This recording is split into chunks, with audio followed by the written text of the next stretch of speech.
Se existe uma profissão absolutamente identificada com o estatismo, essa profissão é a de advogado. Hoje, em muitos países, particularmente aqui no Brasil, em que o ordenamento jurídico é uno e monolítico, o advogado desempenha suas funções basicamente dentro do Estado, ou totalmente em função deste. Mais do que isso, a maior parte dos altos cargos do funcionalismo público são exclusivos para advogados. Se você planeja fazer concurso público, certamente a melhor faculdade para você fazer é a de Direito. Te dá os melhores salários na administração pública e ainda tem a maior parte das vagas. Se eu tenho alguma coisa contra libertários ou anarcocapitalistas buscarem emprego público, já respondi isso várias vezes em comentários em redes sociais. Não tenho problema algum com isso. Minha vida já é difícil o suficiente para eu querer dar palpite em como os outros vão resolver os problemas das vidas deles. Se a melhor opção para você é essa, te desejo boa sorte. Ademais, meu problema é com o sistema, não com as pessoas, não com os funcionários públicos em si. Bom, pelo menos não com todos os funcionários públicos. E o sistema manda que vai ter uma vaga ali. Eu até prefiro um libertário ocupando a vaga do que mais um socialista. Mas mesmo o advogado profissional liberal ou em uma empresa de advocacia passa a maior parte do tempo lidando com entes públicos, com a justiça, com o Ministério Público, com cartórios e por aí vai. Basicamente vive em função do Estado. E lógico, isso se reflete nas faculdades de Direito. A parte uma ou outra citação do justnaturalismo nas disciplinas introdutórias, geralmente tratado como algo do passado, superado pelo positivismo. Depois daí é só juspositivismo em cima de juspositivismo. E como se trata da faculdade mais barata e fácil de fazer, que ainda dá algum status ao possuidor do diploma, é uma faculdade muito procurada. Quase 50% das pessoas que se formam em curso superior no Brasil se formam em Direito. A questão é, o que esse povo vai fazer da vida depois que o Estado deixar de existir? Não esqueça de curtir o vídeo e se inscrever na página. Clique no sininho para ser avisado de novos vídeos. Haverá advogado no Ancapistão?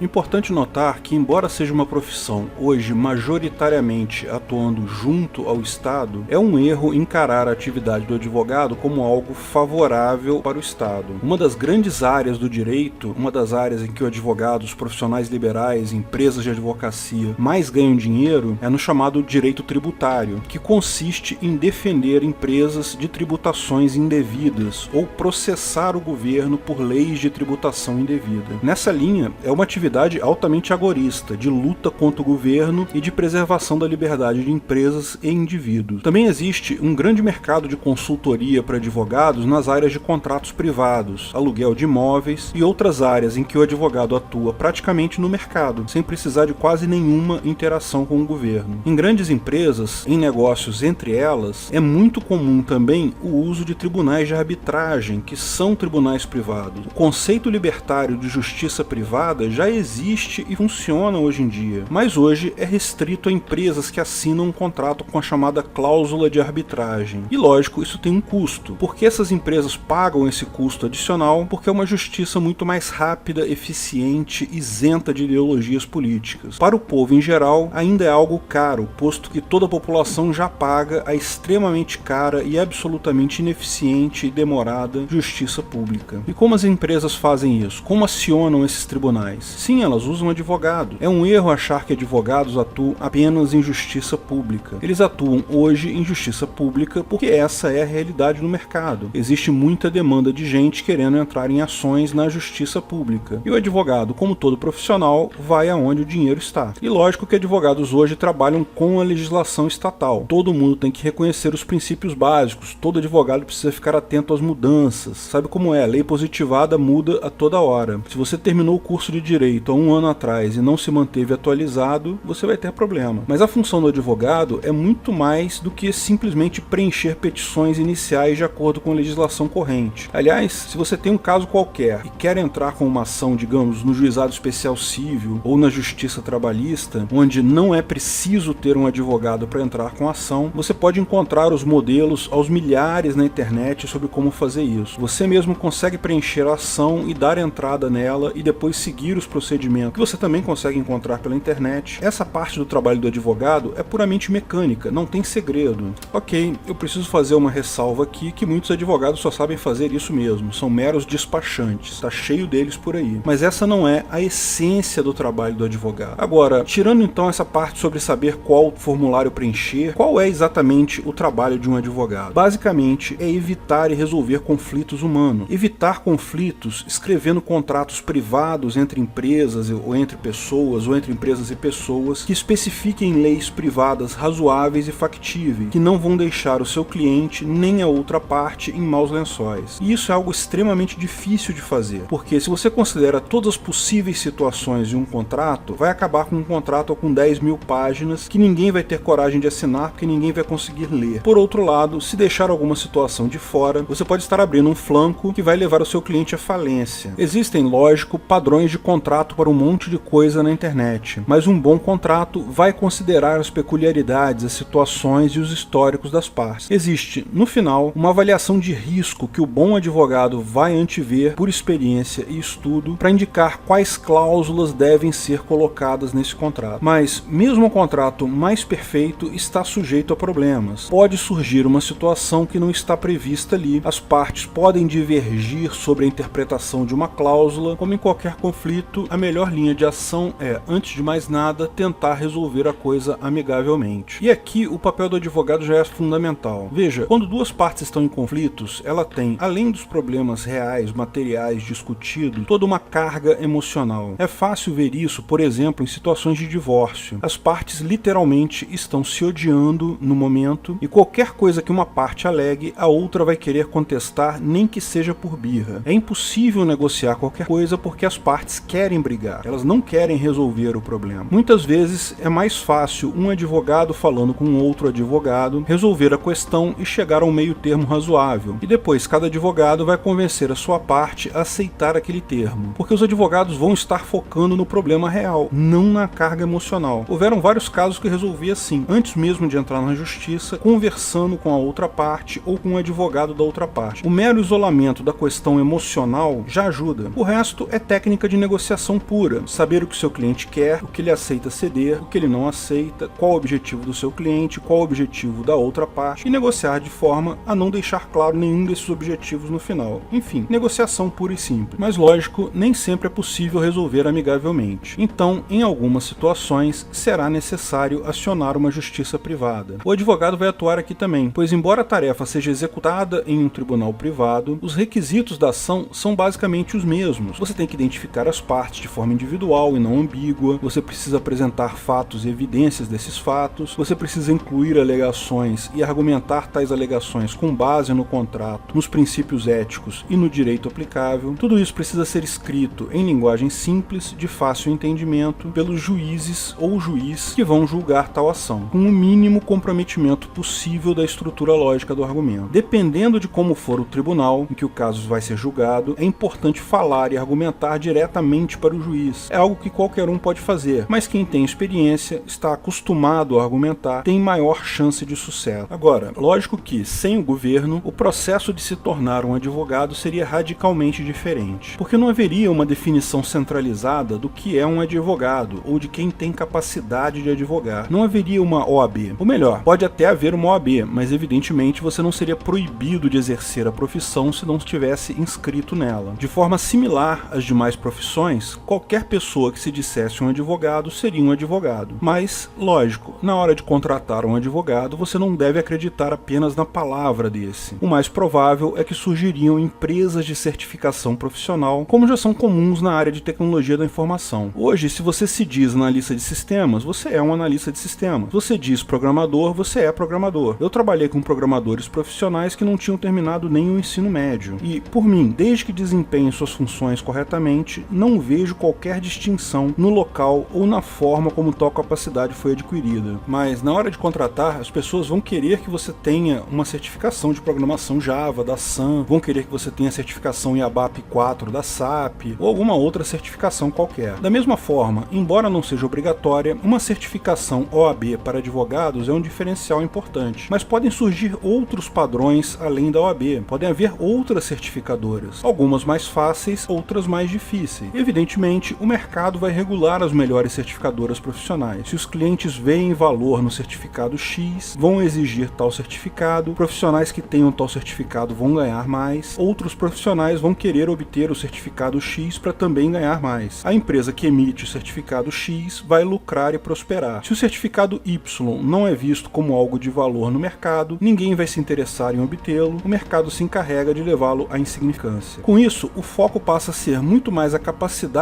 da pessoa em cumprir tal atividade. Com isso, o foco passa a ser muito mais a capacidade da pessoa em cumprir tal atividade, muito mais que a mera escola ou formação utilizada pela pessoa. Muito do que é ensinado hoje em dia em faculdades do direito será sumariamente descartado. Toda a parte de direito constitucional, direito trabalhista, a única coisa que se aproveita disso é o alerta que lambança deputados e positivistas conseguem gerar. Por favor, internem essas pessoas. Mas não é tudo perdido. Embora o justnaturalismo seja desprezado como ordenamento jurídico, ele impregna boa parte do direito privado e do direito penal positivado. Basta você prestar atenção. Embora os crimes em si, as penas e boa parte do processo penal sejam distintos, a chamada parte geral do direito penal, aquele livro 1 do Bittencourt, Teoria da Ação, Causalidade, Iter criminis, intenção, erro, tentativa, isso é comum a quase totalidade dos países e sistemas legais. O que isso quer dizer? Lógico que isso tem origem jusnatural. Também a teoria dos contratos é absolutamente igual em todos os países ditos ocidentais e, mesmo em culturas radicalmente diferentes, ainda é muito similar. Da mesma forma, tem origem jusnatural e foi apenas positivado. Do direito civil se aproveita muita coisa. Todas as teorias de responsabilidade, obrigações, coisas, ato, fato, contrato. Lógico, as leis específicas são besteiras positivadas, mas a base teórica delas é toda jusnatural. A minha visão é que a importância do bom advogado, da pessoa com capacidade de entender um contrato, suas implicações e riscos, capaz de argumentar serenamente e com efetividade em caso de desacordo sobre contratos, isso só tende a aumentar. Muitos dos advogados atuais podem não atender tal critério, mas há uma ampla oportunidade para quem quiser inovar nessa área. Vejo que a tendência será a convivência por um tempo da justiça pública em conjunto com a justiça privada, com os tribunais arbitrais, mas eventualmente nada pode deter a economia e a justiça pública tende à extinção completa.